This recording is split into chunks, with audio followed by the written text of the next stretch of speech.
the other day when you were on CNN, I guess it was with Rick Sanchez. That must be a liberating experience. But you were defending the Public Option Act, which is also known as the Medicare You Can Buy Into Act. I wrote it. That you introduced, right? Right. And you said that individuals must have the opportunity to buy into a public insurance plan. And I think this is a quote. You said Medicare is only available to 1/8 of the population, which doesn't make any sense. It's this enormously valuable public resource that we own, we pay for, and we have to use for the benefit of everyone.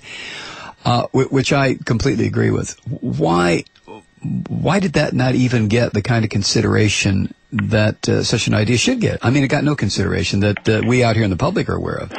Even though I'm really on the inside and I go to the caucus meetings and listen to the people who actually make these decisions, it's hard for me to pin it down.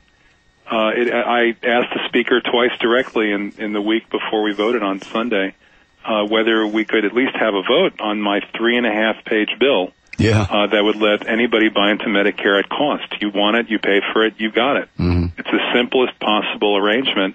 And we've been talking about the need for a public option. Every progressive in the country has been talking about this need, including you, for the past year. And I cannot tell you how it got left on the cutting room floor. There's a number of different possibilities. One possibility is that they felt so locked in to Senate parliamentary procedure that they felt that they couldn't get it in under, through that wedge. That they might have gotten a legal opinion. Second possibility is that they've only got 41 people in the Senate to sign that letter calling for it, and they felt they couldn't get to 50. Third possibility is that the White House, in some secret manner torpedoed it. And as much as I have what really amounts to incredible inside information, I can't tell you which one of those theories is true. Which speaks volumes about the secrecy that's it just prevails now. I don't care if it's Democrat or Republican, whoever's in the Oval Office. It's pretty hard to deal with, I would imagine, as a member of Congress. Well, we put on quite a show. I think in the week leading up to the vote, I can just tell you, we introduced the bill and we got 80 co-sponsors in a week. 90% of all the bills introduced in the House never get to 80 co-sponsors in 2 years. And we got 80 co-sponsors in 1 week. I worked on the floor every single moment that what we had time in that week leading up to the vote and talked to other members and buttonholed them and got the support of 80 of them. And I think there was reason to think earlier in the week that we might actually see that bill introduced as the third thing we were going to vote on that week. But the leadership basically reached the point where they tried to push any conceivable distractions out of the picture. And, there's always tomorrow. We're getting more and more support for that every day, including from citizen co-sponsors. Our website, wewantmedicare.com, has attracted more than 50,000 people signing our petition saying that they want to have a public option.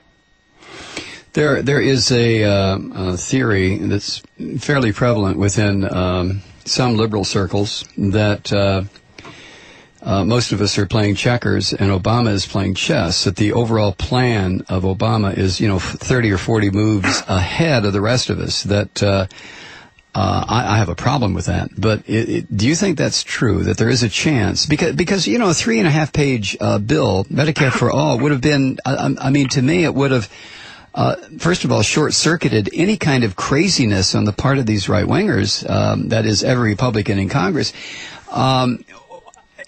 B, it is very easily fundable.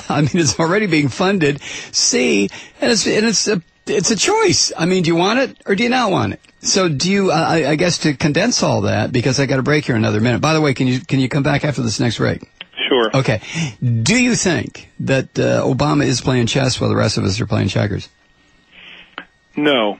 Oh, God. I don't. Oh, damn.